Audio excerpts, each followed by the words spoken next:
Coming up, a 5-star performance for both Leverkusen and PSG as their opponents are swept aside. Elsewhere, Leicester, they win again, but can they win the Premier League? And the draws are made for the Champions League, Europa League and European Championships. Who's your favourite? All that and more on today's Football Hipsters podcast.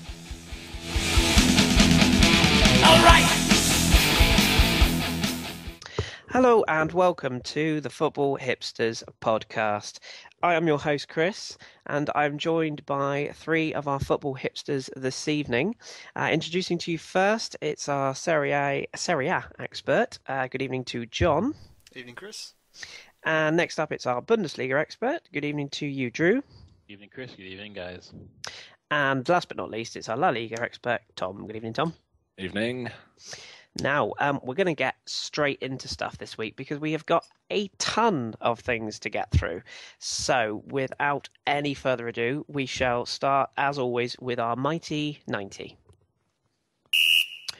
Right then, this week I am going to start with Drew.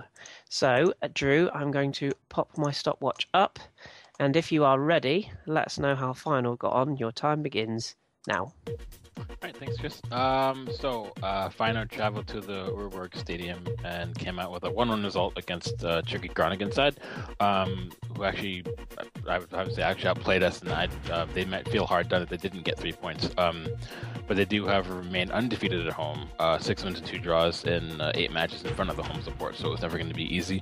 Opening exchanges were pretty even. Michael Deleu opened the scoring for the home side on 25 minutes, and despite that, Groningen had the balance of the better play up until the interval. We still created chances and did keep ourselves in at least a decent position to claw back in the second half.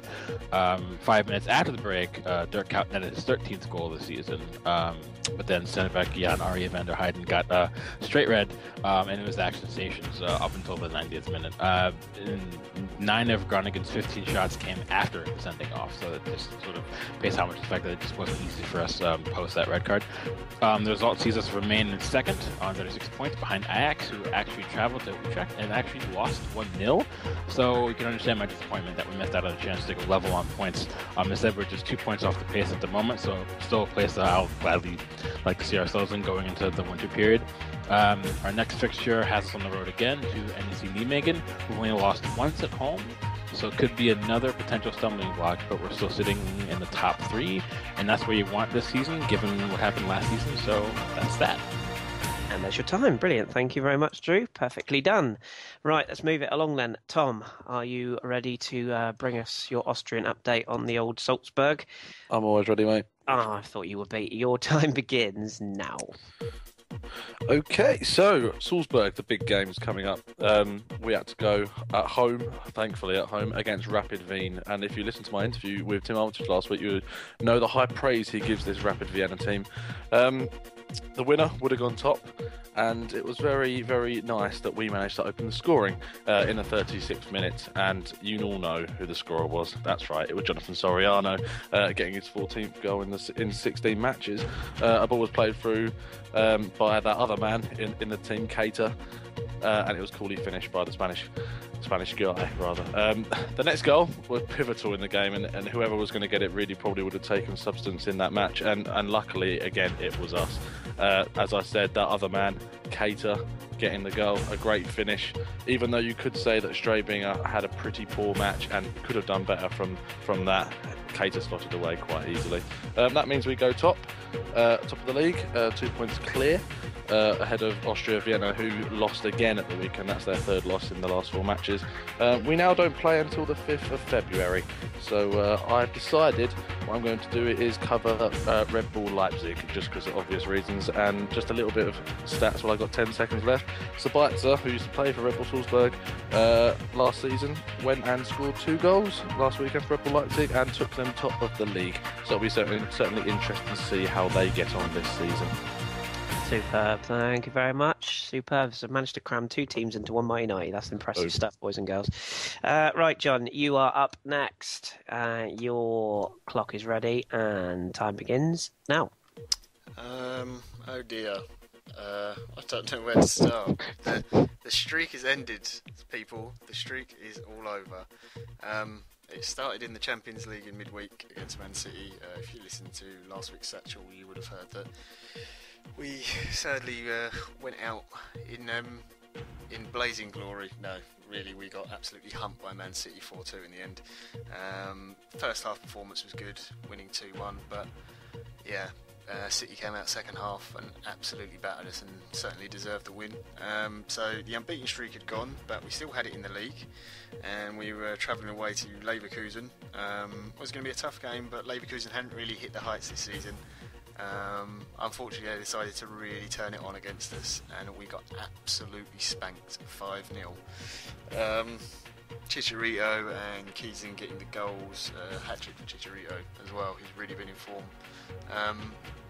Just a poor performance. It's fair to say Leverkusen definitely deserved the result. They were excellent in the game, but we changed our system again, went to a back three, and for once this season we looked like a young team rather than an exuberant, exciting team. We looked lacking in maturity, and key players being injured really didn't help us.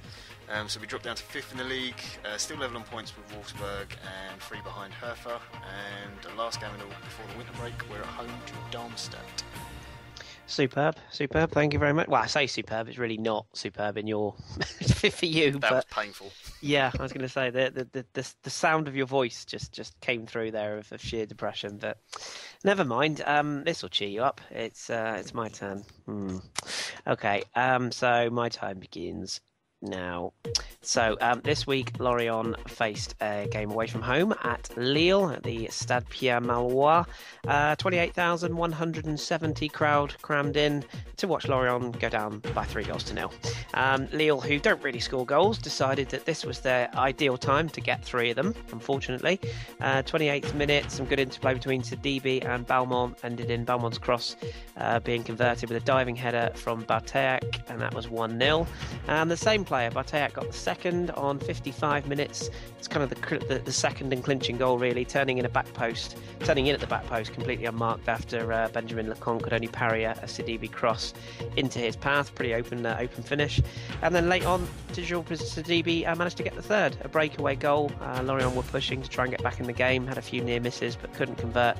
And up went Sidibe and rattled in the third. So I think, in fairness, you'd have to say that Lorient were second best in truth. 3-0 probably flattered Lille a little bit, but Barteak really just did destroy them in the game. Where does that leave us? Well, Lorient now sit 8th in Liga on 25 points, so no disgrace there. Only 2 defeats in the last 11, and for a mid-table side, I don't think that's too bad going. And as for fixtures, up next it's Dijon in the Coupe de la Ligue on Tuesday, followed by Nantes at home in Liga on Saturday. So there you go. That's kind of a mixed bag, I think it's fair to say, with regards to... I think I was the only winner in that section, actually. There you go. Even Peterborough lost, actually. Danny's. Yes. They drew, sorry. No, yes, didn't lose. Peterborough, I can't remember. They drew? I think they drew. They did draw, yes. There you go. We should say as well that unfortunately Danny had to drop out of the lineup this evening at late notice. So everything's fine. He's all good. But something came up last minute. So you're stuck with us 4, unfortunately. Or fortunately, whichever way you look at it. Right then, as I say, we've got an absolute mountain to cover. So let's move things on to the world of football.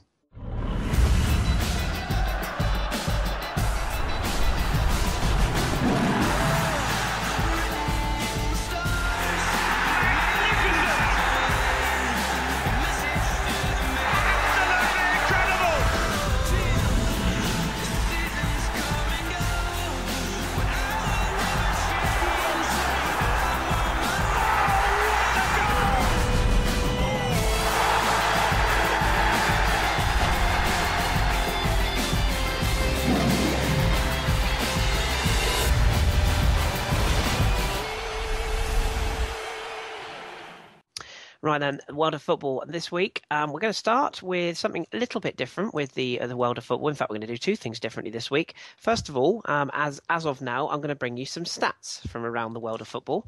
So, in this weekend's top 5 European leagues that we cover, there were a total of 116 goals. The highest scoring goals tally was 27 in the Premier League this weekend. There was 21 clean sheets. The most of those were in La Liga, 6 in total. Total red cards across the 5 leagues, 6 was the highest amount in Liga of 16 across all of Europe's top 5. And then as far as wins, there were 19 home winners. 5 was the highest home league totals. La Liga and Bundesliga teams getting that record. And away wins, amazingly, there was 9, and the Premier League was the highest for away wins this weekend. The biggest upset of the week. Sorry, John. Leverkusen 5, Gladbach 0 has to go.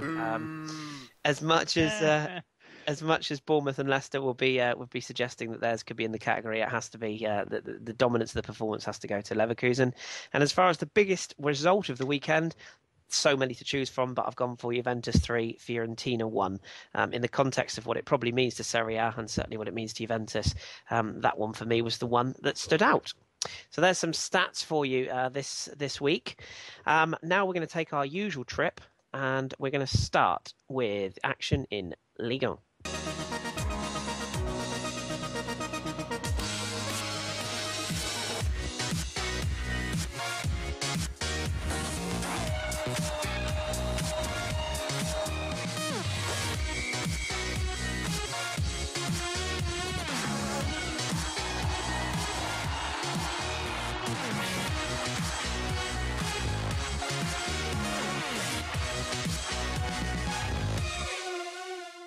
Hello, so as usual, or as you know, we've got used to, I'll be hosting briefly for this period. So, Kris, Lyon travelled to Paris this week. I don't think anyone is expecting anything from this game for them, but even worse for them is the amount of injuries they've got at the moment. So, how did they get on?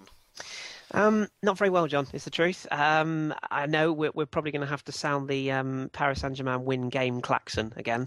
I know it's not a real big shock, but Lyon, as you say, travelled to the Parc des Princes with some serious injury problems, just picking out 7 names that were missing from this game.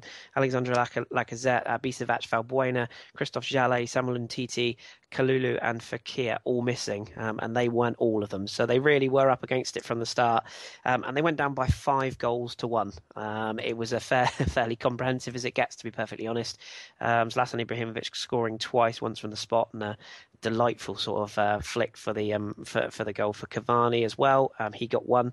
He tried his best to miss it, bless him, kind of scuffing it into the far corner, but he got on the score sheet. Serge Aurier and Lucas Moura scoring a late breakaway goal as well.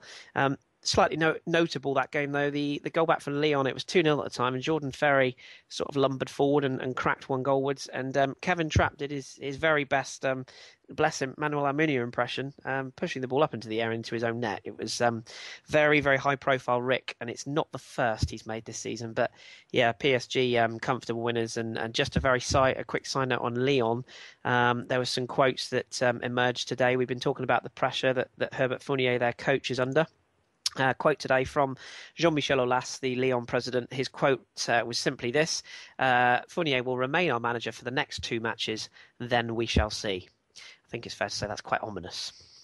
Yeah, that doesn't sound good for him. I think losing to PSG is not a massive surprise, I suppose, but no. We shall see what happens. Marseille hosted Gazlec Ajaccio, one of the surprise teams this season, doing really well. Did Batshuayi manage to get on the score sheet? You'll be surprised to know he did. Yes, he did. To be perfectly honest, if he didn't, Marseille probably wouldn't have any points this season. He really is head and shoulders above them. And the greatest thing with Batshuayi is he's not even playing that well, in truth. You know, he's had very patchy form this season, but he just seems to pop up with the goals. And Gazlec actually took the lead, a Zua penalty, and they were fairly comfortable. Batshuayi picked the goal up sort of on the breakaway and a little bit against the run of play on 37, and then Barada's sending off in the 51st minute kind of ended the game for Marseille, because they realised we can't really attack Gazlec. We need to sort of sit and try and protect the point, which they did, and it did peter out into a 1-1 draw. But just a quick stat on Gazlec Ajaccio: their rise in Liga is is just incredible. They are now 16th, which is only 2 places above the relegation zone. But when you think of the size of the club, I want to thank Andrew Gibney from French Foot Weekly for this stat. Their budget is just 13.8 million euros. That's not their transfer budget. That's their entire club budget. And when you think that PSG, for example, operate on 490 million euros, and even the sides like, just pick out, for example, Lyon, budget on 170 million euros. The fact that Gazalek are even in the top flight, let alone out of, or he's not bottom of the league, to be perfectly honest, is incredible. So another really good point for them. And their story just continues to run and run. And they're unbeaten now in 8 games in Liga, and it's just an amazing turnaround for them. Oh, that's amazing. They're from Corsica, aren't they, Gazalek? They are, yes. Yeah. And the only other thing I've heard of from Corsica is Napoleon. So there you go. Impressive. And of course, their big rivals, AC Ajaccio, are in Liga. They got relegated last season, so just to rub it in a little bit more. just for the extra rubbins. Yes. Off the Ron, I can never say that correctly. Rennes, there we go. Off the Rennes. They were hosting Caen, who have been one of the other sort of surprise teams doing really well. How did they get on? Well, Caen came out the game unbeaten, and they'll be the happier side because they played the majority of the game with 10 men. Rennes just cannot win at home. It's now 7 games without a win at home. Nobody can really predict why. They're actually quite a good side, and they've got some goal-scoring talent, but they just cannot get a home win. They did go in front. Juan Quintero got the opening goal for Rennes. He was sort of their big money signing in the summer, and big things are expected of him. I know a few of us have seen him play before. And it all seemed to be going well for Rennes. They were fairly on top. It wasn't the best of games, in truth. But this is, bear in mind that Caen were down to 10 men from the 36th minute. Imuru was sent off. But Ben Youssef, a full name, he turned and fired from a close range on the volley from a corner in the 79th minute. And Caen got away with a point. And it should be said as well that Vakutra in the Caen goal really did drop a ricket for the Rennes goal. He sort of dropped it and went straight through his legs, and that despite him having a really good game overall. So I think Caen will be the happier side, and as I say, Rennes just can't get a win at home, unfortunately. Bad result. Well, good result for Caen, but Rennes still needing a bit of luck. Montpellier turning things round a little bit. Hosted Guingamp this week. Yes, they did. Yeah, they went behind. Privat getting the goal for Guingamp, and all seemed to be going quite well for the away side at that point. Who Guingamp, they've been on an alarming slide. This is their 4th defeat in 5 now, and they're only a place above the relegation zone. And unfortunately, they shot themselves in the foot. Nicolas Benazet, who's a player I really like, actually, he got sent off for 2 bookings in 6 minutes, which wasn't the best of sort of ways to get a away result when your team is in front, and that was just 2 minutes after Guingamp had gone in front. He was sent off, and then there was a goal for Camara to equalise for Montpellier, and then a very controversial winner from that man, friend of mine and many others, I'm sure. It's the Ninja Ninga, Casimir Ninga. He got the winner on 62 minutes.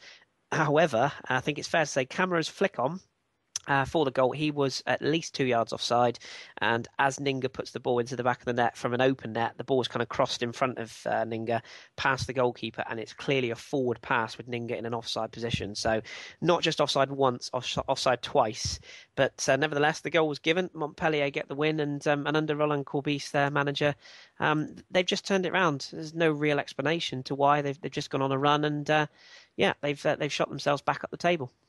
The famous new manager bounce, as everyone refers to it. So could you give us the rest of the results and a bit of news from around Liga? Yes, certainly can. Quick one then. So Reims, Nice drew 1-1. Troyes, they came from behind to earn a point again. Same second time in a week. That was home to Bastia. Nantes and Toulouse, they played out a 1-1 draw. Nasty looking injury for Gigi in that one. That's not looking good for him. He was stretchered off. We've already mentioned Lyon-Lorient. Sadly, have to mention that again, although I should mention that that's a third straight win now for Antonetti. So he's turning things around for Lille. And Monaco beat St Etienne on Sunday. Angers drew with Bordeaux. And that pretty much wraps up the rest of the results this week. As far as the table goes, PSG are top. There's a shock. 48 points now from 18 games. They've only drawn 3 games. The rest are wins, which puts them a massive 17 points clear of Angers in second. Monaco, as I said, rising the table now. They're on 31, joint second and third. Caen up to fourth, or down to fourth, I should say. Nice up to 5th, Lyon in 6th, and Etienne fall to 7th. And then at the bottom, Troyes still look doomed, 7 points from 18 games, they're bottom. Toulouse just above them in the relegation zone on 16 points, and then Guingamp, Bastia, Gazalec, and Rams make up the bottom end.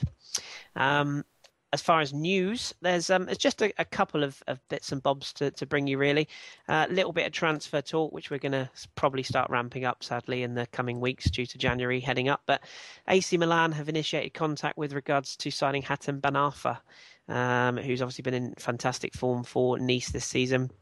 The representatives were not willing to divulge information, but apparently the discussions will be held once the winter break starts, and the game plan is certainly for a move, or certainly the move is to try and get him there before the end of the season, so potentially a move in January. And the only other sort of piece of transfer information was Sofiane Boufal, who's being very strongly linked with Inter Milan. There's a lot of talk that the player is keen to move on from Lille. His quotes were, I still have a lot of things to learn for the moment. Let me grow a little at Lille before thinking about a transfer. I'm thinking about the team, even though they've pulled away from the relegation zone. We have a difficult season, and I'm thinking more about helping the team than leaving. Will I be here at the end of this season? 99.99% say yes. My agents are dealing with that, and I'll ask them to let me concentrate on my football. They know I want to have a full season here. When a player starts denying he wants to move on, that's usually kind of alarm bells ring. So, and the final story is David Luiz. He's scared of going bold.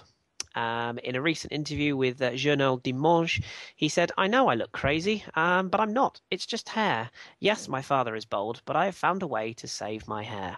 I met with a doctor in Brazil who's developed a special treatment, and it takes some cells from here, your hip, and it relocates them. I will do it in 10 years, and I will be the solution for people who've lost their hair. You should try it."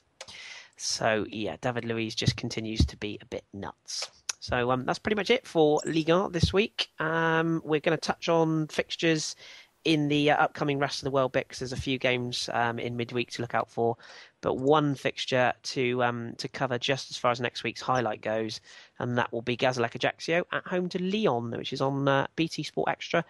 2 at 4 o'clock next Sunday. Gazalec, you know how much I love them, and Lyon desperate for a win, so that'll be one that I'll be tuning in for.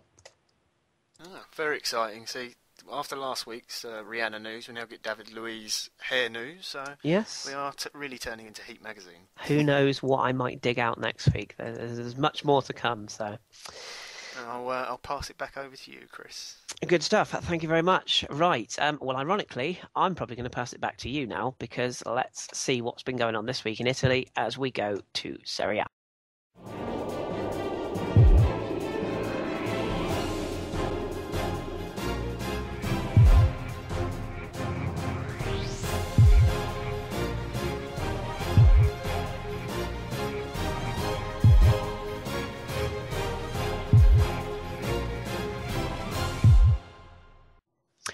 Right then, so where shall we start, John? Let's start at the top, shall we, and see what's going on. Juventus, they had a top-of-the-table clash with Fiorentina just last night. What happened? Yeah, finished result, Juve 3, Fiorentina 1. Game started very quickly.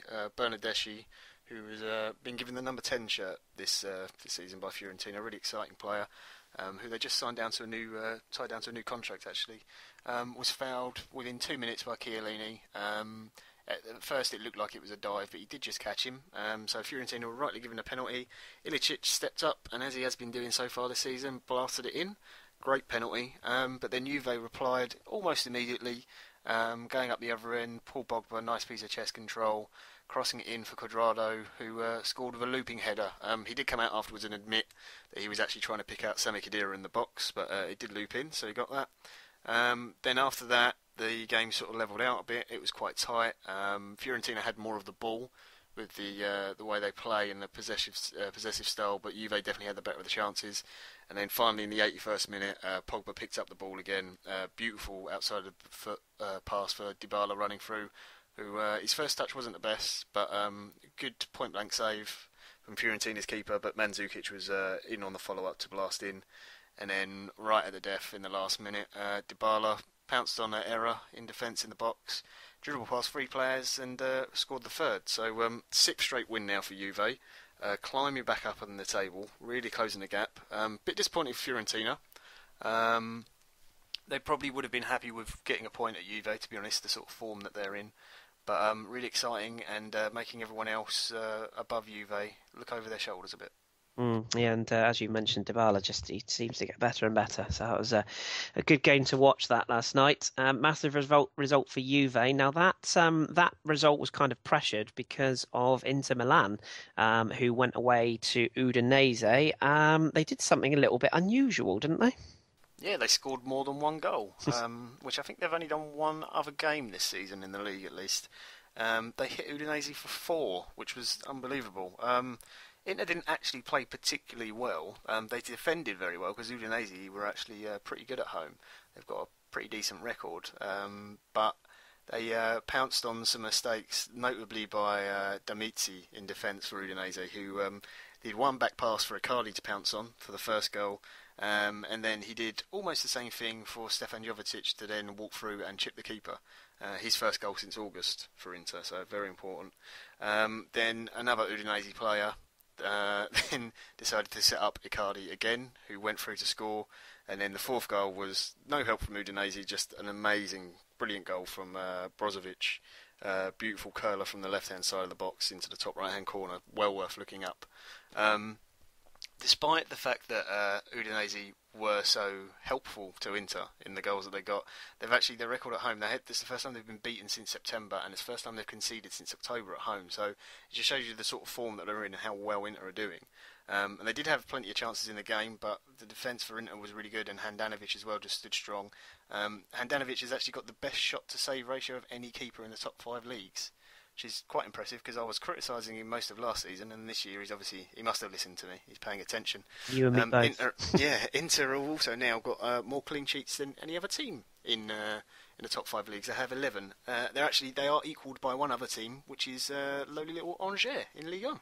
God bless them. Yeah, quite impressive. So that was a good result for Inter and return to form for Mauro Icardi as well. More on him later. Playing in a rather bizarre yellow kit. It's quite strange to see Inter going back to the days of yellow. It reminds me of Ronaldo. That Ronaldo, not the other one. Anywho, moving on. Palermo. Now, we've talked about them a lot recently. They've been really struggling at the wrong end of the table. They also kind of bucked the trend form this weekend, didn't they? Yeah, they've been poor this season and really needed a turnaround, and they got that at home against Frosinone, winning 4-1. Goals from I can never say his name right. Goldaniga, Vasquez, Gilardino, and there's a real stunner from Tchaikovsky as well. Slightly helped by some woeful defending for Frosinone, it's got to be said. That was a bit of a theme this weekend in Serie A. But there was an interesting point in the game where Blanchard for Frosinone, who you might remember from a couple of pods back, scored a stunning bicycle kick whilst laying on the floor. He was shown a red card.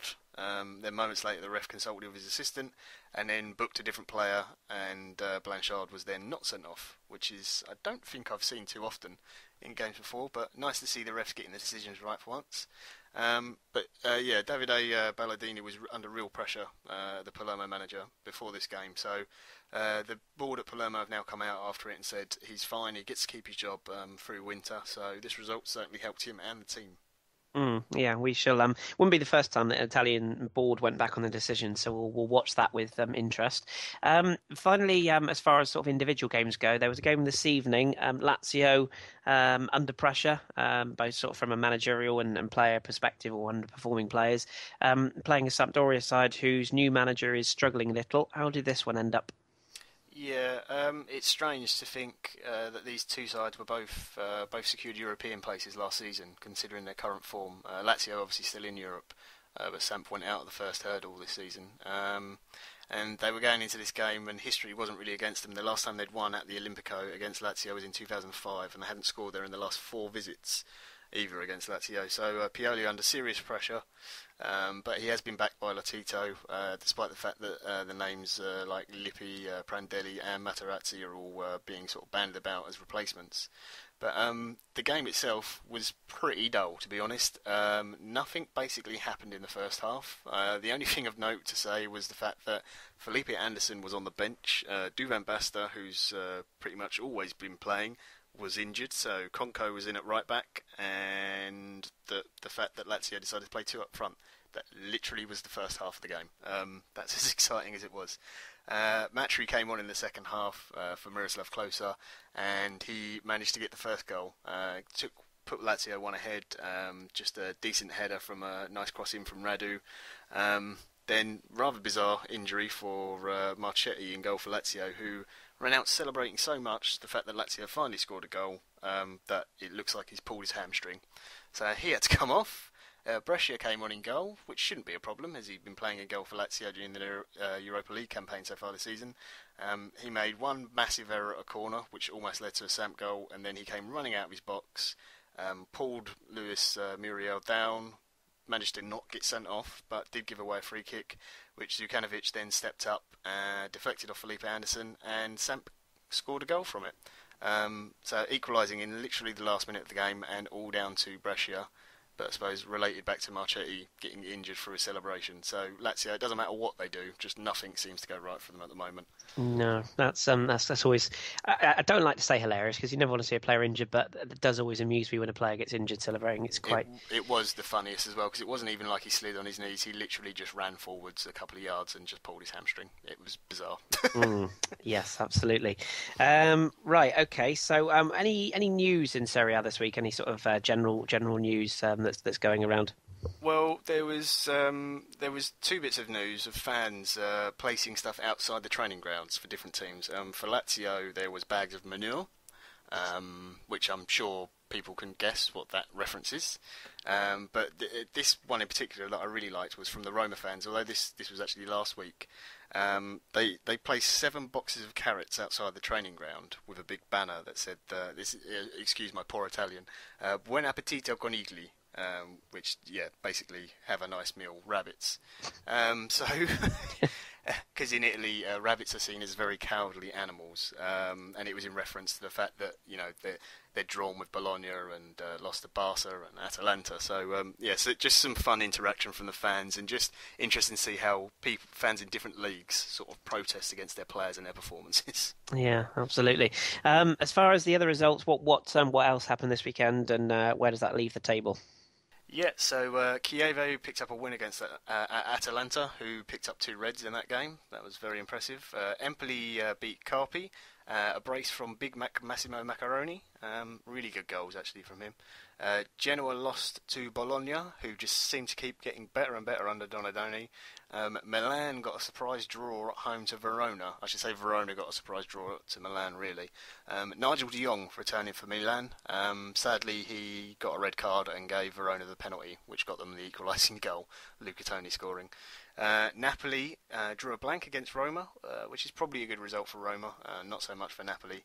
And the Sassuolo-Torino game was postponed due to fog. No date as to when that is back on. But what it means for the table is Inter are still top on 36 points, Fiorentina second on 32, same as Napoli. Juventus now up to 4th on 30 points, just 6 points behind. Roma dropping down on 29 points. Sassuolo right up there though still on 26. Empoli, must also say, very impressive in 9th place on 24 points. Down at the bottom, Verona still bottom and still winless on 7. Carpi on 10, Frosinone on 14 and Genoa on 16. So Palermo, good result for them as well, pulling themselves up to 14th with that win on 18 points. Good stuff. And that Rome derby, normally you'd think that would be top of the tree to talk about, but there wasn't a lot going on in that. I watched that, and it wasn't the best game in the world. Game to look out for this week. What have you got for us? Yeah, there was a few bigger games, but the one I really wanted to point out was Atalanta, who are at home to Napoli, which you wouldn't really pick out normally, but Atalanta have got a really good home record, and Napoli need to get back into winning ways after drawing a blank against Roma. So. Good stuff. That's not broadcast. Is it broadcast? I can't remember. I think that might be on BT. I'm not sure. It's the 2:00 on the Sunday, and that is the last weekend of fixtures before the winter break. Good stuff. And if it's not that we're encouraging gambling, boys and girls, but if you go to popular betting sites and you have like even £1 in your account, you can watch all these games for free. So get on it. And if any betting sponsors are listening, then yes, we'll gladly take your money. No problem. Right. Thank you very much, John. That draws a line under Serie A then. Let's go off to Germany next, and let's have a go to the Bundesliga.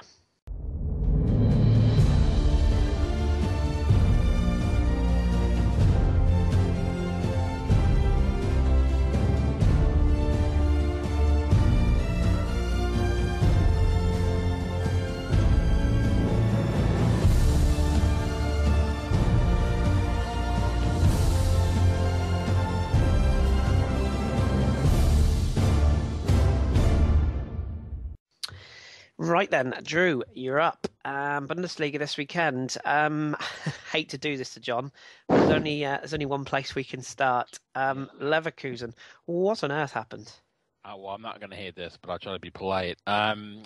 It's tough to say much more on what John already said earlier in the 1990. But the biggest thing, though, is I kind of question Andre Schubert's going to Leverkusen, who, they've been inconsistent as we've discussed, but they do have a very good side with very good attacking players. So I was curious as to why he used a 3-4-1-2 tactically, considering who the back three ended up being. You'd have to imagine that Oscar Wendt and Julian Korb, if they were caught out, that they would struggle at the back. And both, ironic enough, both Harvard Nordved and Andreas Christensen had an awful afternoon. So for me, I think that's one of the bigger talking points that maybe you haven't really heard much about yet. But they were dominated in zones of control. At the back, Gladbach was, but Stefan Kiesling, as we said, he had a immense role to play in the match. He ran riot in the air. He won 12 aerials in that match, by the way. And his partnership with Javier Fernandez and the performance was sensational. They had a real understanding moving on and off the ball together. Chicharito had the hat trick, as John said, but Kiesling had 2 goals and 2 assists. So, Chicharito's getting the plaudits, but Kiesling put in an absolutely fantastic performance. And I think Chicharito's 3 goals do pay a lot of credit to Kiesling for the way he played. It wasn't the performance Gladbach wanted, seeing as how they just saw off Bayern. But this is what Leverkusen are capable of doing. But as I said before, and as John and I were talking about earlier, they lack that consistency to string together 3, 4, or 5 real good results in a row, to prove that they aren't just night and day. So it's interesting to see if they can finally use this as a springboard to keep charging up the table a little bit, maybe trying to really get into the, they're already in a fight for a top 4 finish now, but, you'd expect them to maybe be even for a fight for top 3. Interesting quick stat real quick before we move on. Chicharito has 10 goals in the Bundesliga this year, but he scored them from just 17 shots on frame, which is absolutely a little ridiculous. So, wow, yeah, certain club in Manchester could do with him now. Good to see Roger Schmidt turning things around there after some pressure early on. So, and good to see Stefan Kiesling back. I've always liked he's proper old-fashioned centre forward. Moving on then, surprise packages this season. I think it's fair to say Hertha Berlin fall into that category. They just can't stop winning, and this weekend they really turned it on, didn't they? They did. At the moment, they keep defying the odds. They probably put in their best performance of the campaign to date in this fixture. Before, as we've mentioned, they do lack scoring, throughout the first team, apart from maybe 1 or 2 sources, but and don't really create a ton of chances. I think they average creating less than 10 chances a match right now this season. But they were excellent. And they're right now, their season goal tally is kind of right where you'd expect it to be for a side who's probably going to end up fighting for between like top 4 and 7 spot right now. Right now they're sitting on 24, and that's right around other clubs like Schalke, Mainz, Leverkusen, Wolfsburg. So that's where you want to see them. But his complete performance from back to front, Vidal Ibisevic was definitely the focal point. He had a brace, he had an assist on Salomon Klu's goal, which was the 4th. It came on 77 minutes, but it was over before the 30th minute mark. Ibisevic opened scoring on 12 minutes, and I don't know if you saw it, but Marvin Plattenhardt had an absolutely wonderful free kick in the 26th minute, and when it came to that point at 2-0, it was over. Ibisevic tripled the lead 5 minutes after the interval. Though Darmstadt actually did create more chances. But they did stuff to counter, so they did counter Hertha well. They just didn't do anything with the chance that they actually did create for themselves. But they were absolutely awful at the back. Their midfield didn't have a good showing either. So with that result, Hertha sitting in 3rd. They're still trailing Dortmund by 9 points, but some people may have thought Hertha could maybe taper off at this point in time. But 16 matches in, they're now sitting above Wolfsburg, Gladbach, Leverkusen, all those kind of sides, and they're scoring a fair amount of goals now. Their defense is looking good, so you never know what they can pull off. But right now they're looking okay. Yeah, good stuff, and what looks to be a potentially good-looking clash with Mainz next weekend, so we'll keep an eye on that one. Moving on then to where should we go next? Let's talk about Mainz themselves. Actually, why not? It seemed to be a good segue to go into.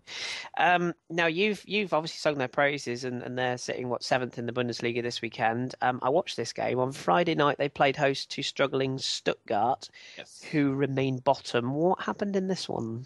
Well, I mean, normally you wouldn't want to highlight a nil match, but I wanted to talk about this slight, but it's been a little bit of improvement for Stuttgart lately. Mainz are the third informed team in the Bundesliga after Bayern Munich and Borussia Dortmund right now. So, they haven't lost in their last 6 outings. But Stuttgart actually played pretty well. They created more chances than Mainz actually. They even hit woodwork twice. So they could have actually even taken 3 points. Stuttgart are a side that thrive on a counterattack. They do a lot of their work through Timo Werner. But they were outpossessed, they were outpassed. Mainz did generate a lot of set piece chances. They're excellent at regaining possession after they lost it. It was actually even though. But I think some De Rotten supporters would probably feel hard done because they maybe feel they could take the 3 points, but it's 2 draws in a row under Jurgen Kramny now after their 4-1 loss in his first match against Dortmund. So maybe they're adding some stability both tactically and on the training ground, and that could be working. But as for Mainz, I think it was just an off day. But when you look at the numbers, they've only scored 2 more goals than they've allowed. So it's a matter of if it's sustainable because they're one of those teams where they've relied so heavily on Yunus Mali and Yoshinori Muto and Paulo de Blasis, like we've mentioned before. So if those guys have an off night, I don't think they're going to be getting a result, and you have to think that this is one of those moments where that comes to play. So we'll see how they respond. But again, if they haven't lost in their last 6, they're still doing something right. Yeah, absolutely. A nice little mention of Yunus Mali there. I know certain one of our regular listeners will be delighted to hear his name. A stunning save from Teton to protect the point as well. From I think was it De Blasis late on that shot across goal, and Teton made a wonderful. And it's save. Ironic because usually he's pretty awful. Yes, yeah, I can vouch for that. Yeah, wasn't he? He used to be at PSV, didn't he? From memory. I think so. Yeah. Yeah. Yes, he was. Yeah. Yes, he was. If I'm wrong, listeners, chastise me, but I'm pretty sure I'm right. Final game to look at highlight-wise, Augsburg. They took on Schalke. Now, Augsburg, we've talked about them in their struggles this week. They've been on a bit of a run. They came into this game sort of unbeaten in 3. Did they manage to make it unbeaten in 4?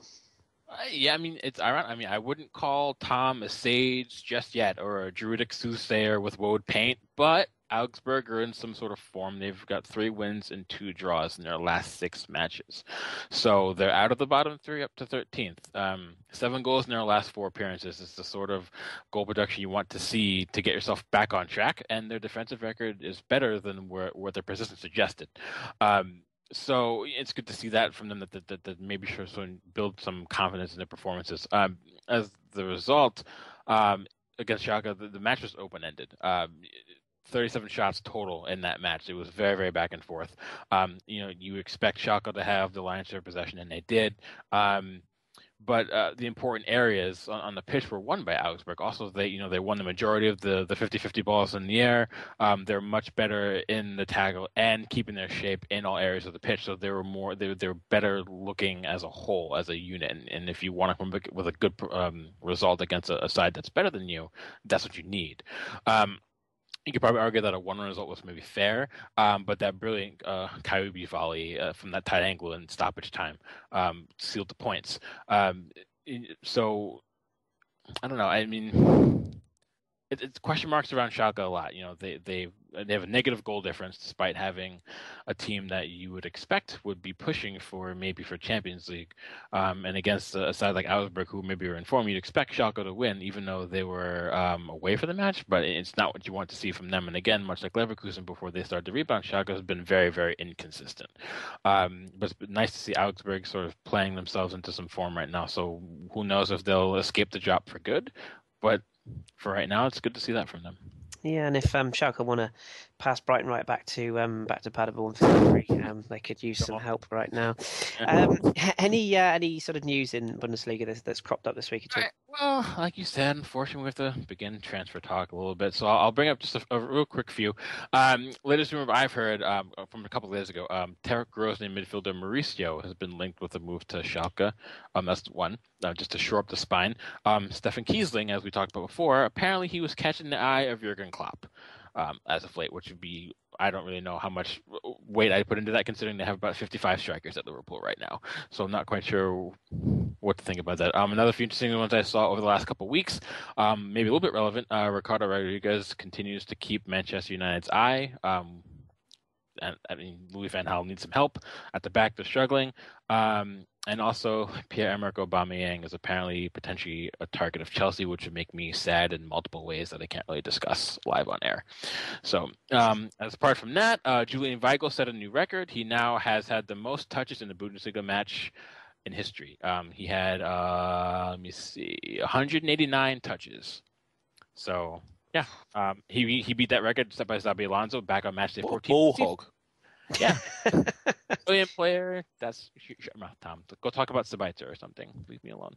And we might mention Julian Weigl a bit later on as well, so stay tuned. Just to wrap up Bundesliga, what was the other results, and where does that leave the table for us? I'll tell you, but my mouse just died. Hold on a minute. Give me 1 second. Sorry, guys. Sorry, everybody. Okay, yeah. So, Bayern were 2-0 winners at home against Ingolstadt. Wolfsburg are winless in 3 after a 1-1 draw against Hamburg. Bremen continued to struggle, and they could only earn a point against Cologne. Hoffenheim ran out 1-0 winners against Hanover, who are really struggling right now, and they registered their first 3-point haul since late September. And Borussia Dortmund won 4-1 at home against visiting Eintracht Frankfurt. And for the table, Bayern top on 43, Dortmund second on 38, Hertha third on 29, Wolfsburg and Gladbach tied for fourth on 26, and Leverkusen, Mainz, and Schalke tied for sixth on 24. And how are we looking at the bottom? Oh, yeah, I always forget the bottom. Stuttgart sit bottom on 12, Hoffenheim 17th on 13, Hanover and 16th on 14. Good stuff. And just finally, game to pick out for next week? Oh, Kris, always. This is always the most difficult one. I'd probably say Ingolstadt versus Leverkusen, because I guess I finally want to see if they can finally build on a good performance and maybe string a few more together. They have the ability, but they've lacked the consistency. So I really want to see if they can actually sort of move along in the right direction. And one more maybe to look out for would be Stuttgart versus Wolfsburg, because Stuttgart's playing a little bit better. Wolfsburg have tumbled a little bit lately, so that's another good one to keep your eye out for. Good stuff, good stuff. And the 2:30 is the Ingolstadt Leverkusen game on Saturday, and 5:30 for Stuttgart Wolfsburg. Good stuff. Okay, thank you very much, Drew, as always. Let's now come back and let's see what's going on in the Premier League.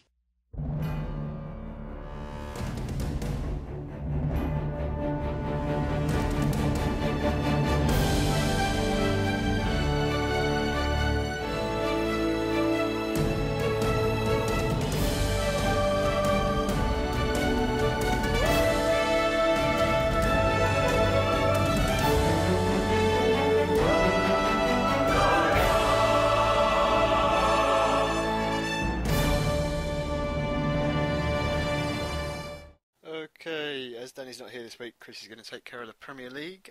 So we will start with the current champions, Chelsea, who are travelling to possibly this season's champions, Leicester. It's a big call. It's a big call, isn't it? Well, as the weeks go by and the results pile on, you just wonder. You really do. Leicester won again, which means Chelsea lost again. Real pressure now is starting to mount on Jose Mourinho. You'd think, anyway. A quote after the game coming directly from Mourinho was, "I feel like my work was betrayed this evening." That's quite a quote, which suggests all is not well. Eden Hazard limped off with an injury. I think it was fair to say that the manager Mourinho was very keen for him to play through it. Hazard was having none of it and walked straight off down the tunnel. Despite pressure, goals from Jamie Vardy for a change and Riyad Mahrez for a change got Leicester 2-0 up. And despite Loic Remy getting one back and Chelsea having long spells of possession second half, they couldn't get the breakthrough, and they went down to another defeat. And Leicester once again go top of the Premier League. And we're 14th of December now. As much as I have said, and many people like me have said, that they sort of quote unquote can't win the league. I mean, the longer this goes, you really have to wonder. And I think probably what we'll see with Leicester is by the end of Christmas, I think we're probably going to know whether they can fulfil, the most wildest dream. I think this would be the biggest shock since Blackburn in 94-95, to be honest. Yeah, the one of the best quotes I've heard on it is if Leicester City were named Manchester United, you'd say, yeah, they can win the title. And if Chelsea were named, say, I don't know, Sunderland, then you'd say, yeah, they're in a relegation fight. So interesting to see. Yeah. Moving on, Arsenal travel to Aston Villa to see one of their former players. Yes, absolutely. Yeah, Remy Gard. Tom, keep your mouth shut with the jokes. But yeah, Remy Gard was sort of welcoming the arrival of Arsene Wenger and Arsenal, but he certainly won't be happy at the end of it as Arsenal ran out 2-0 winners. To be perfectly honest, a fairly comfortable result. Olivier Giroud getting a goal from the penalty spot after a very sort of bizarre penalty incident. Theo Walcott was clearly pulled back by Alan Hutton, and for me it really was a clear penalty, but it took an age for both linesmen and referee to make up their minds. And I know myself and Tom have a theory that maybe they might have got some assistance from up above, possibly. It certainly seemed that way, as it did in the West Brom Liverpool game. So that's one to keep an eye on. But yeah, Giroud tucked away a penalty, and that man Mesut Ozil, who fails to convince some people still. Apparently the jury's still out, but nevertheless, Mr. Moyes will have watched on as Mesut Ozil notched his 13th assist of the season already to set up Aaron Ramsey, who was named man of the match and had a very, very good performance in the centre of the park. So Arsenal running out winners, went top of the league, obviously, until Leicester's win tonight. And yeah, it's a very good result for Arsenal given the injury situation they've had recently. And just briefly on Aston Villa, really interesting quote that I saw in the media this week, in the French media. This was Remy Gard gave an interview to the French media about his appointment at Aston Villa.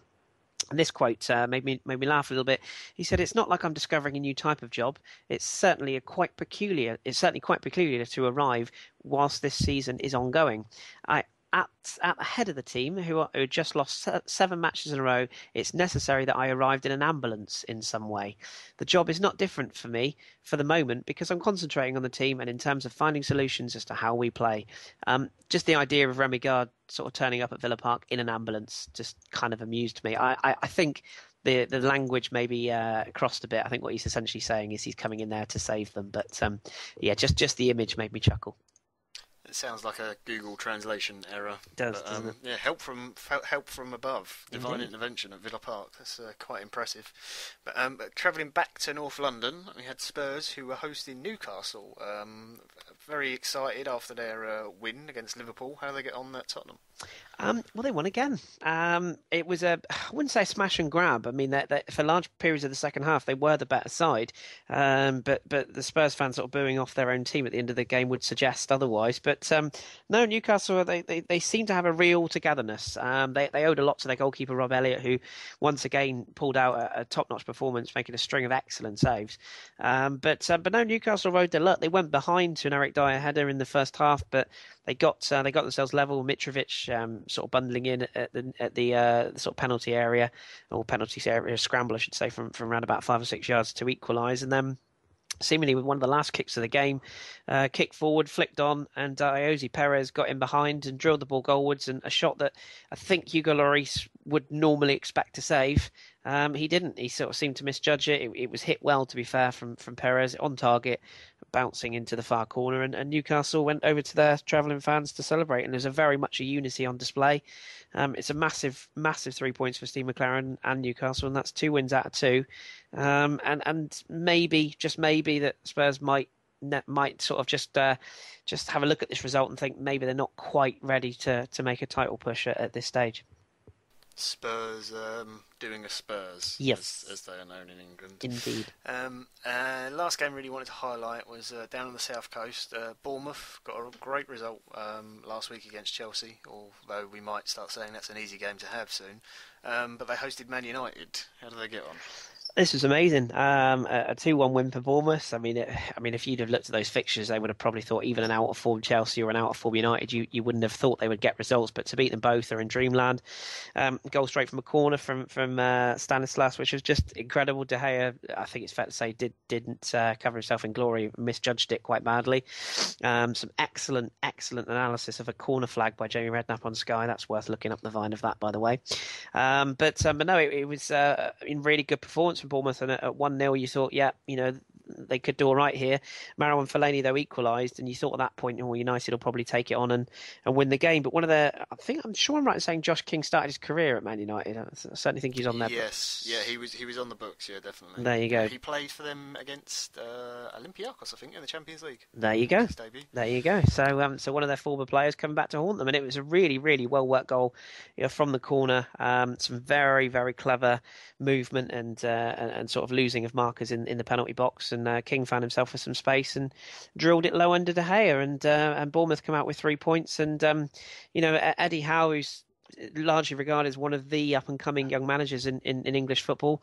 His philosophy of, no, I'm not going to hoof it long, I'm going to keep playing football, it seems to be paying off. 2 wins out of 2, and they're heading up the table, so good luck to them. Yeah, really impressed with Bournemouth. I think they're one of those teams everyone wants to do well, especially with, as you say, Eddie Howe in charge. So just moving on from there, any other news and sort of the rest of the results from the league? Just 2 quick bits of news, really. One that's sort of very interesting for Crystal Palace fans, and one that's amusing. Crystal Palace tonight moved a step closer to sealing a cash injection from a billionaire American investor. The New Jersey Devil owners Joshua Harris and David Blitzer registered 2 new entities with Companies House, and the American private equity duo. They also own the NBA franchise Philadelphia 76ers, and they're apparently set to purchase 18% of the South London club. So that could be a real boost for Palace as far as their sort of future goes financially. And the only other thing that made me sort of maybe laugh a little bit this week was a Chelsea fan receiving a rather brutal Secret Santa present at work. The Twitter user with the handle of @Warren set piece, that's WARAND set piece.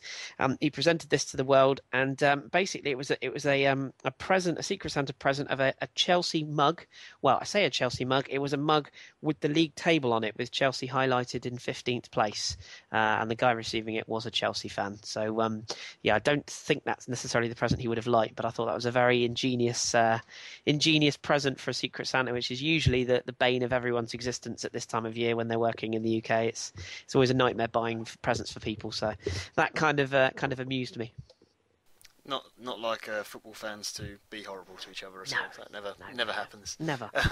So if you just want to give us the rest of the results from the league and the table as it stands. Yeah, sure. So Romelu Lukaku putting Everton in front, but they can only get a 1-1 draw against Norwich, who fought back bravely. That was Saturday lunchtime game. Palace themselves beating Southampton by 1-0. Johan Cabaye with a winner there. West Ham and Stoke played out a 0-0 draw. Jack Butland in superb form for Stoke once again.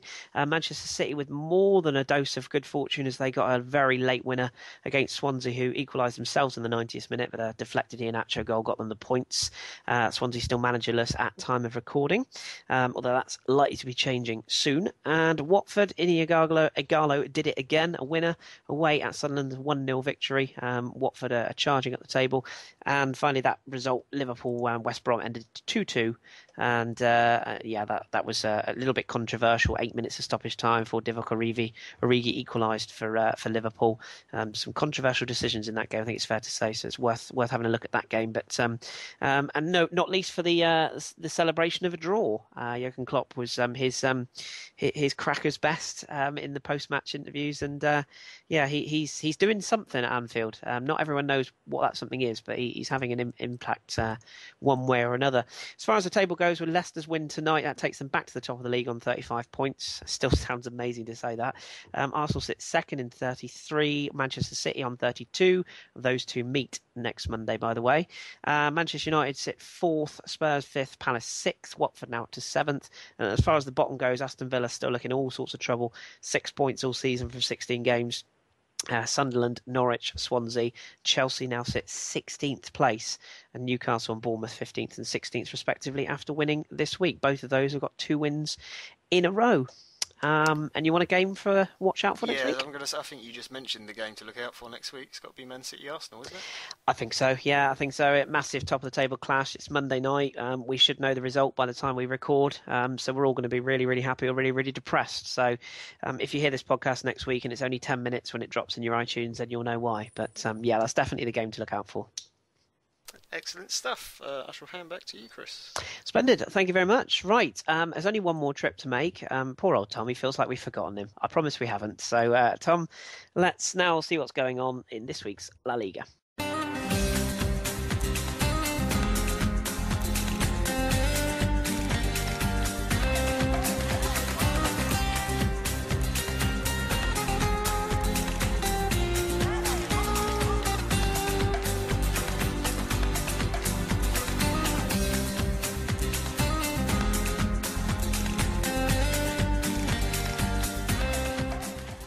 Right then, Tom. Let's see what's going on in sunny Spain. I am alive. You are alive. You good Yes. stuff. You've just been watching Sabitzer's hat trick on rotation. Oh, I haven't you? I know. Let's not start at the top. Let's start at the bottom. Rayo Vallecano and Malaga. What happened here? Well, it was a game that Rio really couldn't lose if they really would not wanted to be included in that relegation battle down at the bottom. And it was a game that Malaga really needed to pick up points in. It started well for Rio. Guerrero got the goal, a great diagonal pass from Hernandez, and Guerrero got it on his left foot and changed the direction of the ball and slotted it into the bottom right-hand corner to get his 9th goal of the season. Then at half-time, Malaga realised that, oh, wait, we should probably bring on the player that's scoring all our goals this season. So Charles came on, and Charles scored. He levelled the score. Pass came in the box from Juan Carlos. Charles 180 degrees swiveled, and it was a great finish in the bottom left-hand corner. And then Juan Carlos got his second assist of the game, and in the 87th minute, set up Cop. I'm sure it's not pronounced that way, but yeah, Cop. Great stabbed finish and a great pass into the box, low across the box, to win the game for Malaga. It was a game where now Rayo are really getting dragged into that relegation battle, and with a team where they do and with a style they play that's so open and so, as I've described before, the sort of samp of La Liga, where they score a lot of goals but they concede a lot more.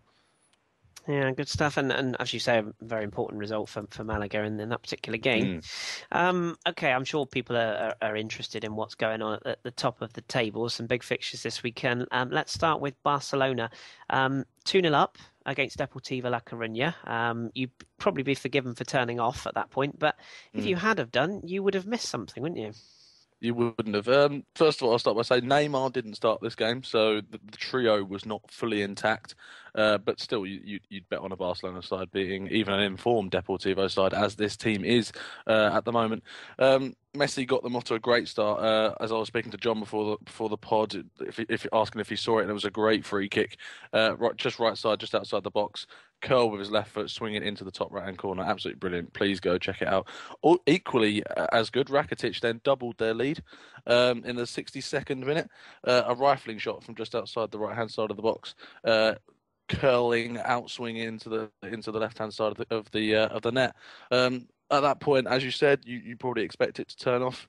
But no, Barca decided that they'd continue to try and press, as they do, because it's Barcelona.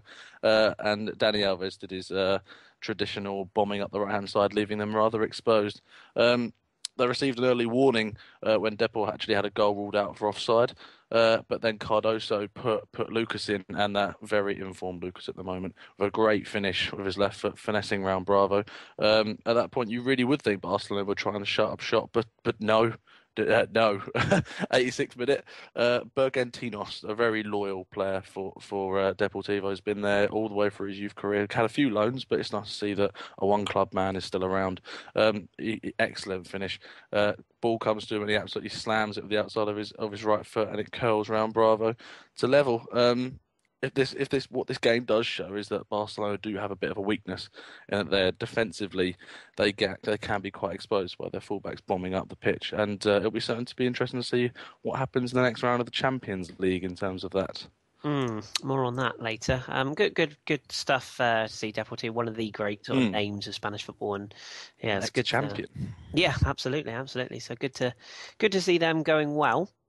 How did their rivals get on then? Let's start with Atletico Madrid. They had what on paper looked like quite a tough assignment at home to Bilbao. How did that one go? Yeah, this was the game I billed as the one to watch in last week's pod, and it doesn't disappoint. Bilbao actually went Bilbao went ahead in the 27th minute through Laporte, that guy that I've been saying needs to be more consistent. And although, as you said to me, you can't judge a defender by his goal scoring talent, but it was a great finish. Came from a corner, flicked on, and it was really instinctive and reaction time to finish with his right foot, stabbing it into the corner from close range. Then in the 45th minute, just in stoppage time in the first half, Saul Niguez, the young Spaniard, also from a corner, heading in from close range. And then you can guess who scored the winner for Atletico Madrid in the 67th minute. It's that man, Antoine Griezmann. Popped up as he does, latched onto a really opportunistic free ball that rolled across just outside of the area, and he hammered it, absolutely finessed it with absolute pace into about the middle of the goal on the left-hand side, but keeper had no chance. That really does put the pressure back on Barca now, them being level on points. So it'll be interesting to see if they can win next weekend when Barca do not play because of Club World Cup. Just playing games, I know what the word is, Commitments. but commitments, that's the word. And so I'll be interested to see if they can get a point there. They'll go top into the winter break. Good stuff. That just leaves what I should say as well. I know you share my love of Antoine Griezmann, but what a footballer that boy is. Oh, brilliant. Very excited to see him for France in the summer. One other team, Real Madrid, they went to the old Yellow Submarines in Villarreal. Notoriously a tricky place to go. They came a cropper, didn't they? Yeah, it is a bit of a tricky place to go, but it's not the most intimidating place. It's only 25,000 seat stadium, so it's not the most intimidating when you compare it to the likes of like Atletico's pitch and Sevilla's pitch especially.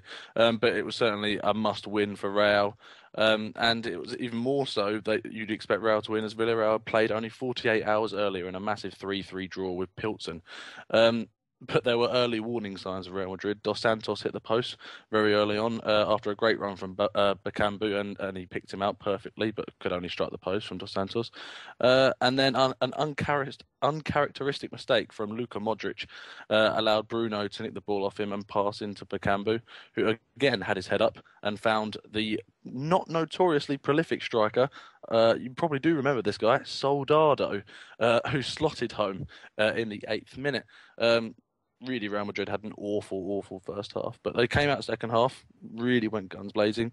But ultimately, 20 shots and 1 on target tells the tale, and no, they did not score. So Villarreal came out 1-0 winners, and now that leaves Real Madrid 5 points off the top. The sort of result that destroyed many a betting slip, me suspects. Certainly from what I saw on my timeline, that was certainly the case. Real Madrid. No, me neither. Okay, good stuff. And what about news this week in La Liga? What's been going on? Anything of note that's caught your eye? Yeah, so as I'll go on to, I'll say it now. One of the results that was Espanyol lost at Celta Vigo, and Celta Vigo had a man sent off. Iago Aspas was the scorer. This then meant that Espanyol have sacked their manager Sergio Gonzalez after 16 points from 15 games. Espanyol currently 3 points off the relegation zone, sitting in 12th. So that tells you how close it is in terms of relegation fight at the moment. His replacement is Constantin Galca, who is an ex-Espanyol player. Constantin was sacked by Steaua Bucharest, and now you're going to love this. He was sacked after winning the treble, yes, the treble, for Steaua Bucharest last season. So that really does show football is a bit of a cruel mistress right now, but hopefully you can get my beloved Espanyol up and on the rise. Any extra news is that Barca are playing, as I said before, in the Club World Cup next week, so they won't be playing in La Liga. And finally, in terms of transfers, Antoine Griezmann has come out and said that he is very, very happy at Atletico Madrid and does not feel the need to move on. Good stuff. Expect him to be sold any day then. And of course, breaking news, with Barcelona being the only side from many of our leagues that are in the Club World Cup, we shall be relying on you to keep us abreast of that in the rest of the world in the coming weeks. So keep an eye. What about La Liga's table then? And obviously give us the other results in the division this week. Yeah, so Getafe drew 1-1 with Real Sociedad. Sarabia, not getting that mixed up with Sanabria of Sporting Gijón, and Agarecho got the goal for Real Sociedad. As I said, Celta Vigo beat Espanyol 1-0. Levante lost again at home 2-1. Granada's young striker, Penarada, obviously you'd know he's on loan from Udinese, as John will be smirking at right now. Sevilla won 2-0, Gamero coming on scoring both goals. And Luis Hernandez got sent off for Sporting Gijón. Las Palmas ran out 1-0 winners against Real Betis. William Jose in the 90th minute, massive 3 points for them, and really dragging Real Betis now into the relegation fight. Eibar drawing 1-1 with Hali Nevilla, the new manager for Valencia. Enrique and Ramis, Enrique scoring for Eibar, and Andre Gomez, a very highly rated midfielder scoring for Valencia. So in terms of the table, the top 5 is Barca and Atletico, as I've already said, sharing the top spot. Real Madrid are in third, 5 points behind now. Celta Vigo move up to fourth within 2 points of Real Madrid. That shows how well they're going this season. Villarreal have now gone 1 point behind Celta in fifth, and then down at the bottom, Levante have dropped to the bottom after defeat, remaining on 11 points. Las Palmas have overtaken them with that late win last weekend. Real Vallecano replaced Granada in the bottom 3 due to their opposing results. And how things have changed. Malaga are now in 16th, 3 points off 12th placed Espanyol. All change. Definitely not a one-horse race this year, that's for sure. Okay, good stuff. And one other game to give us something to look forward to next week. Which one would you pick out? Yeah, there isn't any real big hitters next week, especially considering Barcelona aren't playing. But I've gone for Espanyol against Las Palmas just to see how the new manager goes in. And Espanyol haven't won one in their last 7 matches. So Las Palmas on the rise with their latest win. So it'll be interesting to see how that goes. Yeah, good stuff. Okay, super. Well, that rounds up our coverage of the top 5 European leagues. This week we're going to do something slightly different for the rest of the world.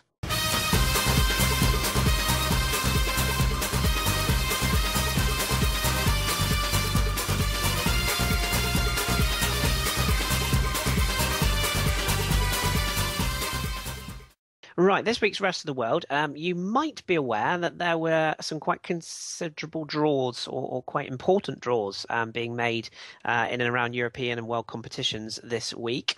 So I'm going to start with Drew. There was a European Championship draw this week. Can you just very quickly rattle through the groups and the draws for us and a couple of games that you think is worth looking out for?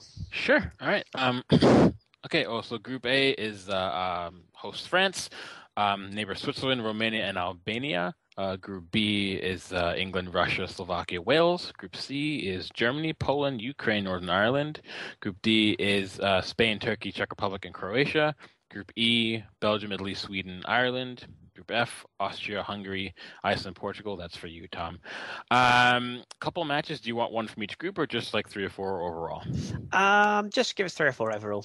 3 or 4 overall. Okay, one of them I'm actually going to say. I actually really want to see Austria, Portugal.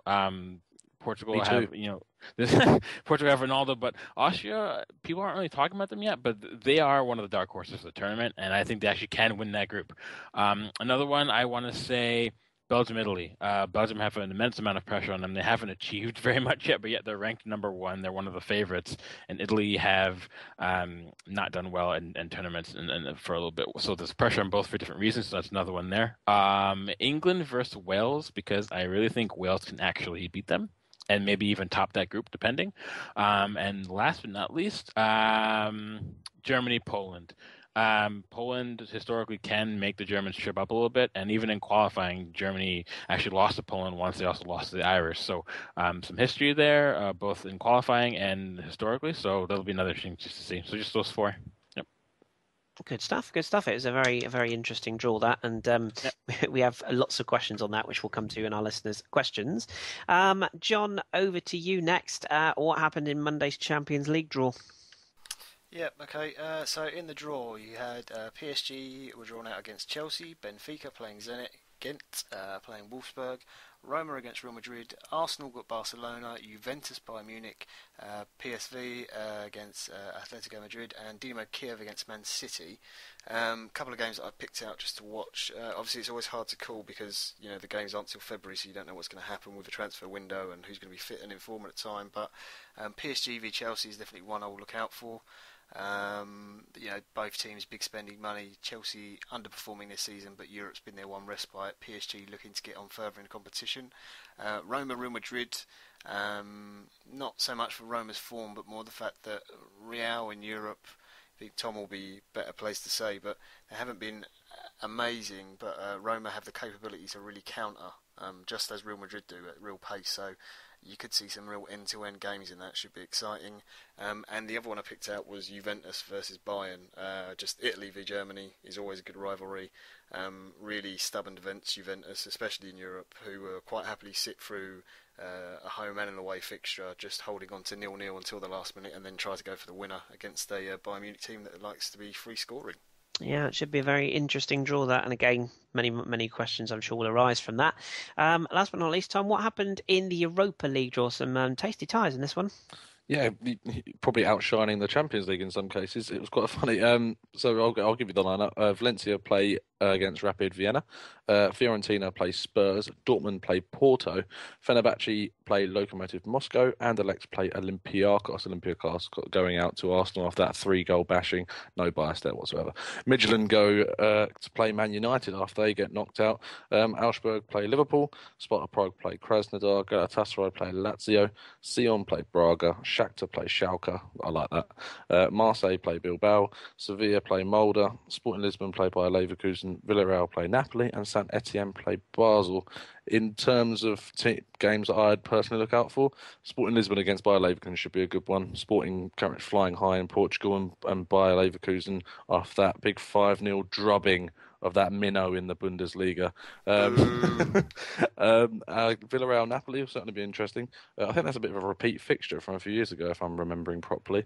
Dortmund Porto, obviously, and finally Valencia against Rapid Vienna, just because of the Austrian link.